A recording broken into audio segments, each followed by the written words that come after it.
Friday today. Kami ay gagala ni Jessie. Pupunta kami sa park. Ilalabas ko si Jessie dahil hindi siya mapermi dito sa bahay. Wala siyang pasok today, mga mi. Kaya eto, outfit check muna tayo bago gumala. Outfit check. Ang top ko ay from Buy Nothing. At ang short ko ay from Buy Nothing. O diba? Pinamit sa akin, mga mi. Ayan, ang ganda.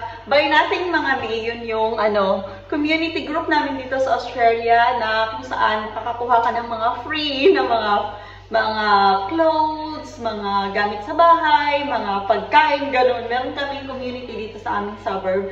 Suburb means ito yung aming barangay or porok kung saan kami nakatira. Ayan, kasali ako dyan, kaya nakakamain ako. Tingnan nyo naman, di ba? Ang ganda. Ang daming binigay sa akin, mga may isang malaking box at hindi lang isa. Marami, basta maraming nagbibigay sa akin. Ayun. At ayun, pipick upin namin. Meron pa akong meron din akong na mine today na na damit din. Pipick upin natin mamaya. Ayan, itong aking cap ay from Kmart lang yan, mga mi. At ang aking shoes, ayan. Siyempre, bili yan ni Daddy. Nagsusuot mo kayo ng mga bigay-bigay, mga mi. Ako kasi oo.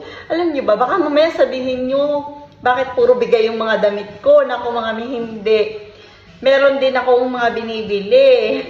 Kaso lang, di ba, mas hindi naman nakakahiya dito mag-mine ng mga pamigay, mga mi. Hindi nakakahiya kasi nga kahit nga mga mayayaman dito, nagmamine sila eh. Kahit yung mga malalaking bahay dito, mga may-ari ng malalaking bahay dito, nagmamine sila ng mga pinapamigay dito sa aming community.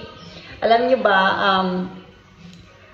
free naman ako na makabili ng mga bagong damit, mga bagong gamit. Kasi meron naman kaming ng afam ko, binibigyan niya ako ng pera. I mean, meron kaming joint account na pwede akong bumili, pwede akong mag-shopping. Kaso, medyo matipid ako kasi mga may kuripot ako kasi alam ko yung halaga ng pera.